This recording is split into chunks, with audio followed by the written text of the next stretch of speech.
There are stories in history that sound less like reality and more like ghost tales whispered by firelight, but some of them are disturbingly true. One such story is that of a mountain village which, according to accounts, disappeared completely in a single night. Imagine arriving in a place expecting to find families, animals, children playing, and fires burning, and instead finding nothing but silence. This is what traders in the early 1950s claimed when they reached a remote settlement in the northern ranges of Pakistan. The story still unsettles those who hear it because it was not decay or ruin that greeted the outsiders, but a village that looked as if life had simply stopped mid-step. The traders described the scene in vivid detail. Doors swung open, creaking in the icy wind. Bowls of food remained untouched on wooden tables, still fresh enough to smell faintly of spice and warmth. In one hut, a teapot sat with steam barely faded, suggesting someone had poured it just hours earlier. The beds were neatly made, clothes folded, livestock tied in their places, but not a single villager was present. Not one child, not one elder, not one trace of life. It was as though an entire population had risen and walked away, yet no footprints in the snow led out of the settlement. What made the silence even more chilling were the strange signs left behind. In one house, claw-like scratches ran deep across the wooden beams, as if someone or something had tried to claw its way free.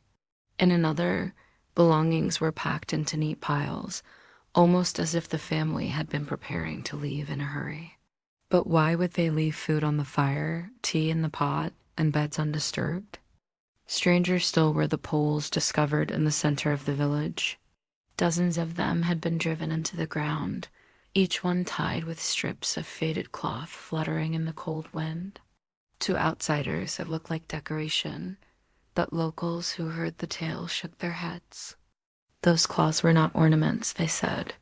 They were charms, warnings, or desperate prayers meant to ward off something unseen. Theories spread quickly as the traders shared what they had found. Some said the village had been attacked by bandits, but that explanation did not make sense. Bandits raid for wealth, yet valuables were untouched. Bandits leave signs of violence, but there were no bloodstains, no bodies, and no broken belongings. Others argued disease might have struck suddenly, but even the dead leave behind remains. There were none. A sickness does not clear out every man, woman, and child in a single night, leaving fires still warm and meals still waiting. Then there were the whispers, the kind that grow when facts refuse to make sense. Old legends spoke of beings in the mountains, things that walked on nights when the wind carried a strange hum. Some believed the villagers had angered whatever lived above them, and the cloth poles were their last effort to keep it away. The silence of the settlement, the untouched food, the marks on the wood people said these were not signs of a natural event. They were signs of a visitation. Years later, a discovery deepened the mystery further. Hidden beneath the loose floorboards of one of the abandoned huts, someone found a small notebook believed to belong to the school teacher of the village. The pages were filled with simple notes, fragments of lessons, names of children, and reminders. But the final entry chilled everyone who read it. The teacher wrote that something had been haunting the village for nights. The villagers had tied the last of the cloths in the center of the settlement, praying for protection. But the wind outside had grown heavier, carrying voices and sounds that made the children cry. The final line said, "Tonight they came again. We prayed for the children. The fire burns low." If it goes out, and the writing ended there, the last words were followed not by a signature but by a smear, as if the pen had been yanked away mid-stroke. After that, the trail goes cold.